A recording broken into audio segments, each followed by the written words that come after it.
Welcome back once again. और हमारी leadership का फेवरेट काम है मुशावरत, और मुशावरत हर वक्त हो रही होती है। आज तक उसमें से निकला क्या ही है, ना मुझे समझ आई है, ना मेरा ख्याल है मेरे जो साथ दो एनालिस्ट बैठे हैं उनको समझ आई है। वैसे अगर कुछ समझ आई होती तो कोई ना कोई इस वक्त पाकिस्तान में सिस्टम ठीक चल रहा होता।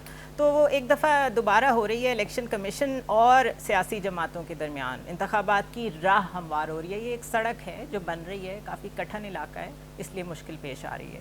उसके अलावा सदर जो हैं वो इलेक्शन कमिश्नर को ख़त लिखते हैं और इलेक्शन कमिश्नर कहते हैं कि बिल्कुल मुझे कोई ज़रूरत ही नहीं है आपसे मिलने की। क्यों? क्योंकि बीच में ऐसा कॉन्स्टिट्यूशनल लिम्बो क्रिएट किया गया है कि ये एक और मसला खड़ा हो गया है। हाँ, अलबत्ता इलेक्शन कमिश्नर के पास डोनाल्ड ब्लूम से मिलने के लिए टाइम है, और आई एम श्योर उनकी बहुत अच्छी नीयत होगी। वो ये पूछने आए होंगे कि अगर आपके पास इलेक्शन कराने के लिए पैसे नहीं हैं तो हम दे देते हैं, लेकिन करा दें प्लीज़ इलेक्शन।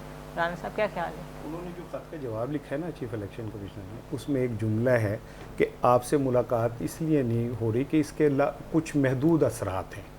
तो डोनाल्ड लू से तो लामहदूद असरात मुरतब होते हैं ना, ब्लूम के वही हमारे लिए तो सारे वंस इन अ ब्लूम ही हैं। तो लेकिन ये कि उनके असरात बहुत लामहदूद हैं। लेकिन on a very serious note देखें, रियासत नहीं, इससे पहले भी सब कुछ सीरियस नोट पे ही हो रहा था। हाँ बिल्कुल, आपने बहुत अच्छा सारा कुछ 100 के नोट पे हो रहा था, सीरियस नोट पे हो रहा था। बिल्कुल आपने ठीक कहा। मैं ये समझता हूँ कि वो कहा जिसे निचोड़ें और उसमें से आंसू ना निकले ना, तो वो कहा नहीं है।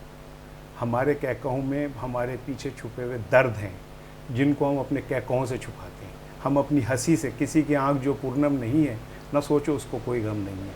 हम एक गमगीन लोग हैं जिनको अपनी हंसी से हम उसको काबू पाने की कोशिश करते हैं। सदर के हवाले से देखिए, रियासत का सरबराह सदर होता है, वो कमांडर इन चीफ भी है फ़ौज का, वो कस्टोडियन है आइन का, और उसकी हैसियत औकात ये है कि ग्रेड 20 का अफसर उसे कहता है मैं नहीं मिलता तैਨੂੰ। उसकी हैसियत औकात हमने ये बना दी है कि वो एक सेक्रेटरी को फारिग करता है तो कहते हैं ये फारिग भी नहीं होगा।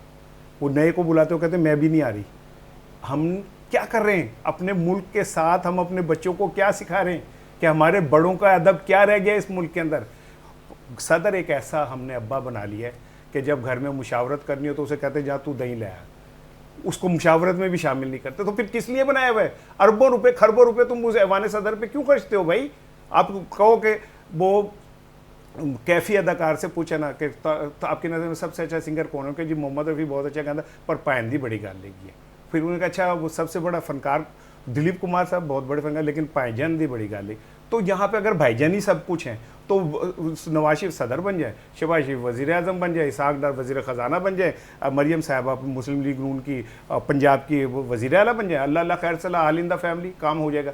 लेकिन अगर आपने सदर को रखना है तो उसकी इज्जत तौकीर करे। राना सनाउल्लाह सदर को कहता है कि सदर अपनी औकात में रहे। दिस व्हाट द हम ये हमारा लहजा है अपने सदर मुमलिकत के लिए, जिसे हम कहते हैं कि ये हमारा घर का सर। और वो क्या कह रहे हैं? क्या सदर मुमलिकत ये कह रहे हैं कि आइन के खिलाफ काम करो? वो यही तो कह रहे हैं कि आइन के मुताबिक इलेक्शन करा दो।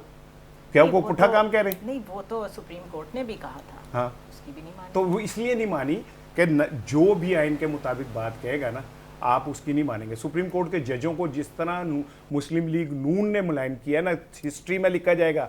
पहले तो वो इमारतों पे हमला करते थे सुप्रीम कोर्ट की, अब उन्होंने डायरेक्ट जजों पे हमले किए।